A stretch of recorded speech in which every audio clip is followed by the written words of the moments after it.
Welcome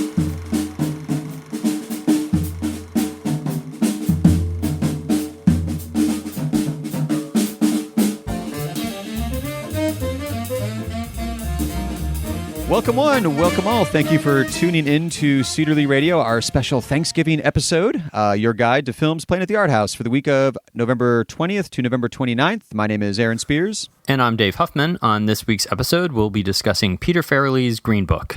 We'll also be deviating from our usual format slightly. Since we'll be discussing Green Book, we're going to be talking about picks of filmmakers that we're thankful for. And since Thanksgiving is very, an American, United States holiday, I limited it to, American filmmakers.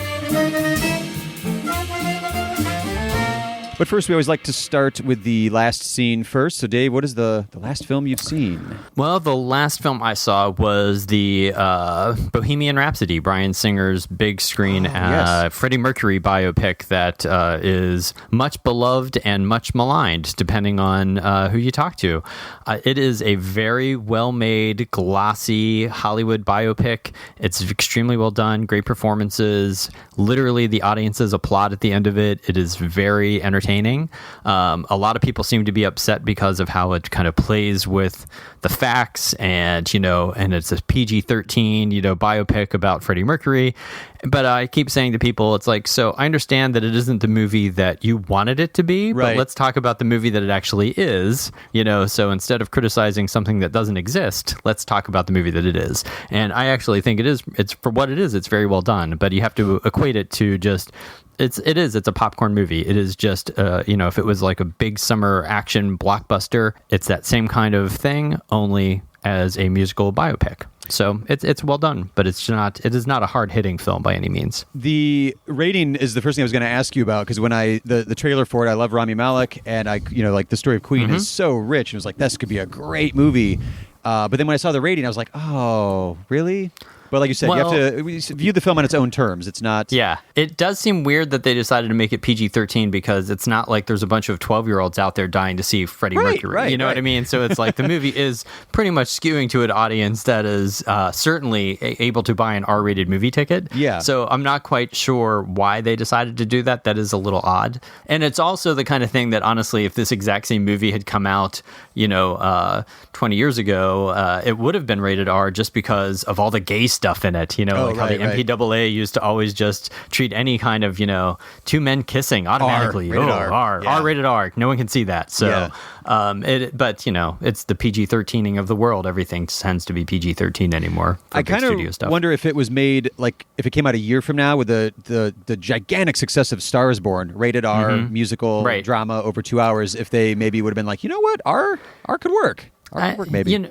But for the movie that it is, it doesn't go in depth in anything. It's a very superficial, very glosses along very quickly. It's a longer movie, but it clips along, and there's a lot of music in it. Yeah. And that's what you're going for. You're going to see a very good performance by him as Freddie Mercury. Right. And you're going to hear the music, which is amazing. Yeah. So, how they got together as a band, how they wrote their music, some live performances. Exactly. Yeah. Just sit back, enjoy it. Don't worry about all the details. It is not a documentary. It is not reality. Right. It is a fictionalized account of famous people that you've heard of. I needed a serious palate cleanser after my dive into Twilight World last week. So I went through the Before trilogy, the Criterion edition. Oh. Mm-hmm. I bought it on one of those Criterion half-off sales a while ago, and I hadn't revisited it, so I wanted to go through all three of them. And after the ridiculous teen romance of Twilight and wolf vampire babies nonsense, it was so nice to just see adults connecting, talking, and having a good solid relationship. So always you can return to the world of Richard Linklater when you want good thinking adult characters discussing topics of interest. Well, good for you for being a grown-up. I feel better about it now. So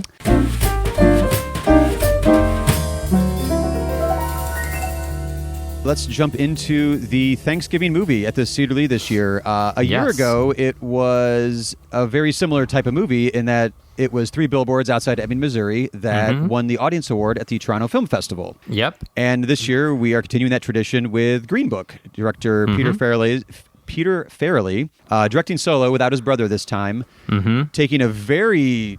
left turn, right turn, whichever you want to say, from his previous directing credits of Dumb and Dumber, Something About Mary, Me, Myself, and Irene, Kingpin. And, I love Kingpin, though. I actually just rewatched Kingpin last week, so there you go. Very, very dramatic and a very, very much skewing from the norm here. So this film is Tony, a working-class Italian-American bouncer, becomes the driver of Don, who is a Jamaican-American classical pianist, touring through the American South in the 1960s. Yeah, some guy called over here, a doctor. He's looking for a driver. You interested? I am not a medical doctor. I'm a musician. I'm about to embark on a concert tour in the Deep South. What other experience do you have? Public relations. Do you foresee any issues in working for a black man? You in the Deep South? There's gonna be problems. Promise me you're gonna write me a letter. I promise.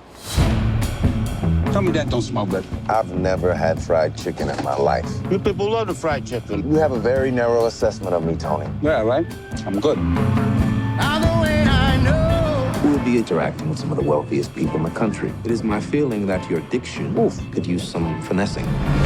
But why you breaking my balls? And as we said, it won the Audience Award at this year's Toronto International Film Festival. And the critics that we follow, all the buzz I heard was Star is Born right up until this award was given. So this movie has worked with audiences. Yeah, it snuck in and pulled the rug out from underneath Lady Gaga's feet there at the Toronto. But it is, it's got great performers in it. It's got Oscar winner Mahershala Ali and I think, two-time Oscar nominee? Or Vigo. is it 2 or 3-time for Vigo? Yeah. So, you've got 2 great performers in what is apparently a very charming little movie. So I'd encourage people to come out and see it. It'll be opening here for Thanksgiving. And speaking of ratings, as you were with Bohemian Rhapsody, this is a PG-13 movie dealing with intense, racial injustice and segregation issues in 1960s, Jim Crow, American South era. Again, like that PG-13, it worked for you for Bohemian Rhapsody. It worked on other films of this nature, like A Hidden Figures or The Help, that are dealing with serious, racial politics, but in a PG-13 way that, basically like the whole family can see, which is what you want in a holiday weekend kind of movie, because we see tons of families coming out. It's good to have those like kind of the historical dramas that are PG-13 that, everything from like the teenage kid to grandma and grandpa can come see together at the theater. And this one, again, it snuck in at Toronto and has all the indications of being quite an audience hit. So looking and forward an Oscar to, contender. Absolutely. It couldn't be at a better time, too, for Mahershala Ali, because are you a fan of the True Detective series on HBO? Have you seen those? I am, yes. And that preview dropped for him starring in season 3, which comes out in January. Right. So I feel like, December, January award season is going to be he's going to be a busy Mahershala Ali, making the rounds and hopefully collecting a whole bunch more awards, because he is a fantastic actor.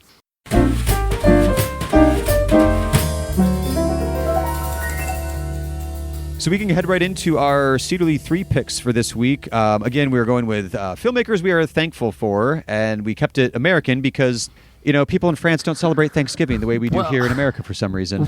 Well, I will say this. I was in London a few years ago, right before Thanksgiving, and there was a Whole Foods near the hotel I was staying at, and I would eat a lot of meals at the Whole Foods since it's a nice, quick, vegan-friendly place to go to.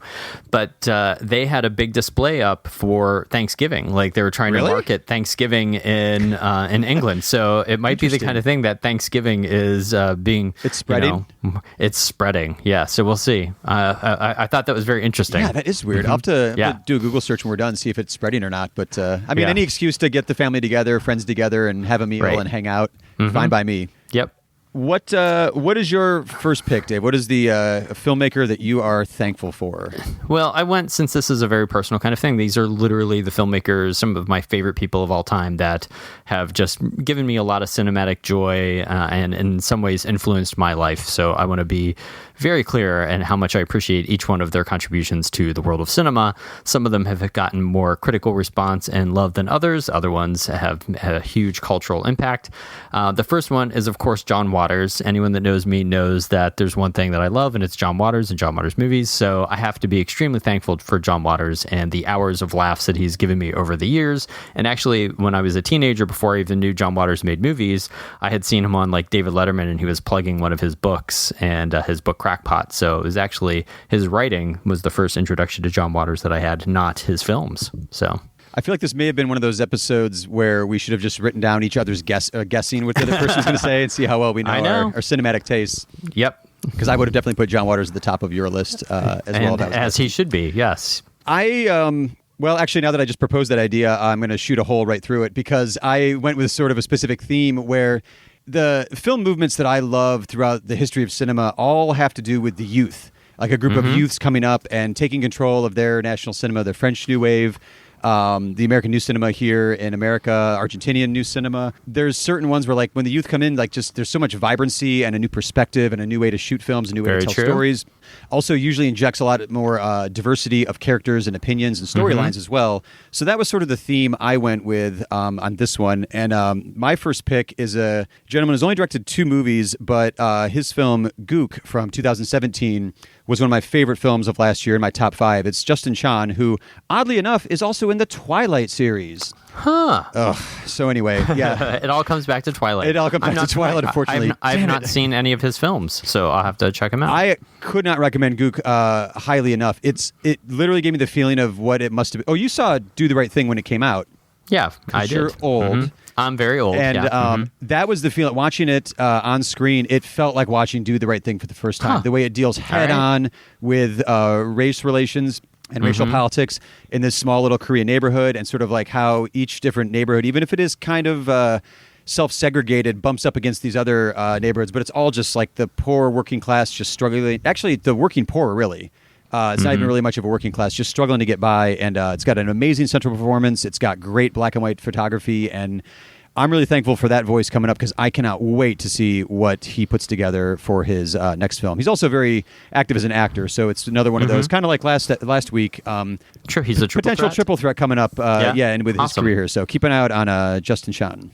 All right, excellent. Well, I went with another American master for one of my picks, which is Robert Altman, who is, to my mind, one of the greatest people ever to make movies in this country or any country. And films like Nashville and MASH and Gosford Park, and just amazing movies through his entire career, and The Player, and just he had a little bit of a lull in the early 90s or the early 80s, but then he came back strong with The Player and other things. So it was great to just have him be such a consistently strong and unique. Whenever a filmmaker has their own kind of language whenever they make a movie, and I think he absolutely is one of those, filmmakers that has a very specific way of telling a multi-character story. And Paul Thomas Anderson obviously owes a lot to Robert Altman. So he's just great. And if you've never seen Nashville, absolutely that should be the first thing that you do as soon as you stop listening to this podcast. Just go do it right now. I say Paul Thomas Anderson is to Robert Altman what Peter Bogdanovich is to Orson Welles. There you go. To do a SAT style analogy there.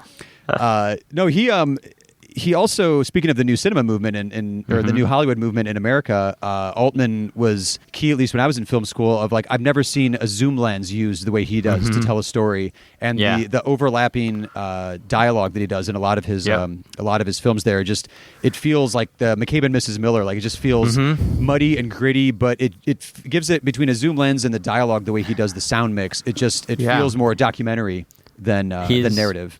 He was a cinematic god. So we mourn his loss, but I'm just glad that he left such an amazing filmography. I realized with my second pick, I totally screwed up this whole youth theme because I had picked Debra Granik. She is an amazing movie, one of my favorites of this year so far, Leave No Trace, that is out. I think it's streaming now. It's not playing at the theater anymore, but it is out streaming. People can get it. But I saw her first film, Down to the Bone, in 2004 at the Cleveland International Film Festival. Amazing central performance from Vera Farmiga. And then she followed it up. It's also one of those filmmakers, too, kind of like Paul Thomas Anderson. She did a movie in 2004, she did a movie in 2010, and a movie in 2018. I want more movies. Work faster. It's so frustrating. Maybe, sometimes wouldn't you rather have them quality over quantity? Some people can do one a year. Other people need to do one every 5 or 6 years. I know. I just hurry up. Because I want more there. Let's look at the Terrence Malick effect for that specifically. Diminishing returns, you're saying? Yes. Whenever we would get a lot less Malick, you seem to have a lot more satisfaction with your Malick. Right, but the more output he has, you'll get a tree of life every once in a while. So I'm fine. But Winter's Bone that Debra Granik did in 2010 literally launched the career of Jennifer Lawrence, which is obviously one of the stronger female acting careers in Hollywood right now. But she is, she also has a theme of keeping the word bone in her titles too. Yeah, which she dropped with Leave No Trace, but Leave No Trace really Leave No Trace of Bone was the original title. Yeah. They all have some sort of like a wooded kind of area setting too for them as well. But a rural kind Leave of No thing. Trace really worked its magic on me because it's a PG movie. Speaking of ratings again, it's a PG movie that I still have it on my list to show my daughter. She's 8, so I'm not sure how much she would connect with it or not. But it's a beautiful, just father-daughter relationship, and it deals with a lot of heavier issues. But again, it's PG. Like you don't need to have a lot of violence or language, and it never feels like that movie is pulling any punches to get a PG rating. It was one of those afterwards. It was like, wait, what is it? Oh, I guess it is. Well, so there you go. See? Any rating can serve a story. Yeah, don't always fine. don't discount a movie just because of its rating. I would say, right. unless you're concerned about content the other way, maybe don't show your kids Showgirls, but then again, maybe do show your kids Showgirls. Yeah, like they're not watching any Gaspar Noé films for years, so that's probably good. Yeah. Well, Gaspar is a nice transition to my next filmmaker that I'm thankful for, because he is again a visual master and a weirdo of extraordinary degree, and that is of course David Lynch. Again, how could you not be thankful for what David Lynch has brought to the world? And I certainly am. And maybe this year for Thanksgiving, I'll just watch, maybe I'll watch all 18 hours of the last season of Twin Peaks again, just to steep yourself in the wonderful weirdness that David Lynch can create. He was another one too. Like, and it hit me just right in film school, where he was just doing something with film that I was like, nobody makes a movie like this. What is going on here? And it really resonates. There's a magic to Mulholland Drive, which is my favorite of his, that it feels like I get it while I'm watching it, and then as soon as it's done, I cannot explain it at all to you. Yeah, speaking of Mulholland Drive, there was one time, and I wish I would have written it down. I absolutely explained to somebody a great theory about that film, and it all made perfect sense. And it was like this amazing kind of like thing, and they're like, oh my god, you're totally right. And I'm like, yeah, because when they appear, this is happening, and and they're like, you're right. And now I don't remember what that argument was. It's gone. Yeah. And now I've rewatched the film several times since then, and I still can't, like, whatever that perfect little assemblage of pieces in my brain. Yeah. But that's, like, he's one of those people that's like, I shouldn't have to tell you what the film is. And I always tell people, not every movie has to make sense. Maybe that's not the point of it. Yeah. Maybe it's about making you feel a certain thing. Inland Empire isn't about a narrative plot. That is not what you're watching Inland Empire for. You're watching it. That's what's great about it. But if you're one of those people that wants a story and this has to make sense, maybe skip Inland Empire and just watch The Elephant Man, which is, or the Straight Story, which is just the Straight Story, which is completely right down the line. But not everything that he is going to do is, he's in many ways a surrealist, and sometimes and that's fine. See episode 8 of Twin Peaks: The Return. It's the most surreal bit of television that has ever been produced, but amazing. Yeah, it is amazing. My fiance, who's never watched any Twin Peaks, came into the room while I was watching episode 8, and he sat down and he was watching a little of it. He was like, "This is incredible." He was like so blown away by it just visually, and I'm like, like every other episode isn't really like this one. Right. So like this isn't what it is, but it's you just got to kind of sometimes just go along for the ride, and that's what I like a filmmaker that I want to get on the crazy train and I'll go wherever he wants to take me. I'm going to steal a quote from one of my closest friends. David Lynch is his favorite filmmaker by far, and one of those rewatching Mulholland Drive once it came out on video, staying up late, having some drinks and watching that movie with him for like the 8th time. Like you said, like it makes sense as we're watching it, we're talking about it in the living room, and he was like, it's like David Lynch somehow figured out how to film dreams. Yeah, because like it makes sense in the world that you're experiencing it as you're watching it, but then as soon as it's done, you're just like, oh, that's gone. Well, swinging back in the opposite direction, that's a bit more narratively driven. I went with a producer that I don't think gets enough credit out there for shaping American independent film for like the last 30 years or so, and that's Christine Vachon. I knew you were going to say Christine Vachon. Runs Killer Films. I'm not going to say too much about her. She came to mind because I'm reading her one of her books, Shoot to Kill. She runs Killer Films as her production company. She did Low Down Dirty Shame, I believe. Speaking of John Waters. Or a John Waters. A Dirty Shame. A Dirty Shame, I'm sorry. Yeah. Oh, no. Low Down Dirty Shame's a different movie. Sorry. Different movie. Dirty Shame. Yeah. So I'll just list off. She's produced Kids, Safe, Happiness. You can't even list everything. I mean, No. Velvet Goldmine. It's everything up through Far From Heaven, Carol, Wonderstruck, First Reformed from this year. Yeah. The upcoming Vox Lux, Colette, which we're currently showing at the theater as well. Just been around, and I really enjoy her filmography because it's not the producer who wants to like get into the studio. Like she wants to do specifically what she's been doing for like 30 years and giving a voice to independent and emerging film artists to tell their stories. She is definitely a force to reckon with in the world of independent film. I've been lucky enough to know her for quite a while, and she could be a very tough lady, but she is. You gotta be. Yeah. She said thank you to me once, and I told a friend that used to work for her, I called her right after that. I said, Christine Vachon just said thank you to me. She's like, oh my God. So I was like, quite impressive. Put in the journal, one to the books. I got it like that. That says something. Yeah. So no, it was, she is just an incredibly, tenacious person that has championed film and filmmakers for a long time. But working in that area, I think specifically kind of like New York independent film too, if I'm not mistaken. It's you don't have the big pockets of Disney or Marvel or something just handing you money. Like it's a constant hustle, I imagine, to get everything together and juggling it. I looked at her on IMDb right before we recorded, and she's got like 8 films in production right now. I love checking out what her upcoming projects are, because a lot of times it's filmmakers you've never heard of before, which are going to be like the new emerging talents on the scene. And the fact that she started, what was it? I wrote down 85, I think was her first produced film. It was a short. To today, 125 films. That's not only a good eye for spotting talent over the years, but also, like you said, just being so tenacious to kind of keep the money coming in order to keep these productions going. You respect the hustle.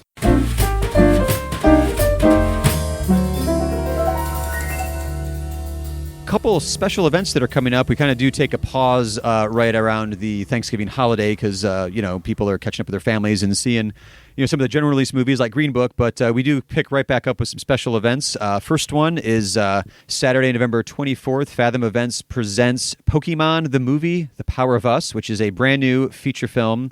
Pokemon is also in the news because the Detective Pikachu trailer just dropped. And, a few people at the theater are losing their minds about how amazing that movie is going to be. It's a generational thing. It really is. If you grew up with Pokemon, it really matters to you. I was baffled by it because I did not grow up with that. So Saturday, November 24th for Pokemon fans at 12:55. It'll be Pokemon the Movie, The Power of Us. And then, speaking of, again, nostalgia and films that you grew up with, one of my personal favorite movies, Superman the movie, from 1978. This is the 40th anniversary of it. They're showing, Fathom Events is showing it on Sunday, November 25th at 2 and 7 o'clock, and then again on Tuesday, November 27th at 7 o'clock. And that's going to feature a classic Max Fleischer short film called Mechanical Monsters as well. And it's a great chance to see Superman flying around on the big screen like he was meant to. And also, I think there's the obligatory Created in Cleveland note. Goes with Superman and Max Fleischer there. So, support your local comic artist. Come out and check out one of his shorts, followed by the film inspired by his creation there. I can't wait for this one. One of my favorite world cinema provocateurs is back with his newest film, The House That Jack Built, from Lars von Trier. The director's cut plays Wednesday, November 28th at 7 p.m. One show only, so get your tickets now and join me at the theater because I will be watching it there. Yeah, it's a literally one-night only event. It will be coming back out to theaters in December, but not this director's cut. So this is the only chance to see the director's cut. The theatrical cut that will be coming out in December is different. So if you want to see the actual version, come to this night on November 28th. And then we're also going to be showing a National Theater production. It's the new Alan Bennett play, Alleluia, and that is going to be playing Wednesday, November 28th at 7 o'clock and Sunday, December 2nd at 11 a.m. And if you're a fan of theater in the cinemas, we are constantly expanding our horizons. We're doing a presentation from the London Palladium production of The King and I on Thursday, November 29th and Tuesday, December 4th at 7 p.m. on both days. As always, thank you for tuning in to Cedarly Radio and lending us your ears this week. All the music heard on the show is original music written by Grant Heineman and performed by the New Heights Jazz Ensemble, used with their permission, of course. Visit clevelandcinemas.com for correct showtimes and to purchase advance tickets. Also, there are links in the show notes. You can use those if you'd like as well. Follow us on Facebook, Twitter, and Instagram. We are at Cedarly Theater, spelled with an R-E at the end because we're fancy like that. Don't forget to subscribe to the show wherever you find your podcast, and while you're subscribing, leave us a rating and review, or better yet, tell a fellow film geek about the show. We'll see you at the movies.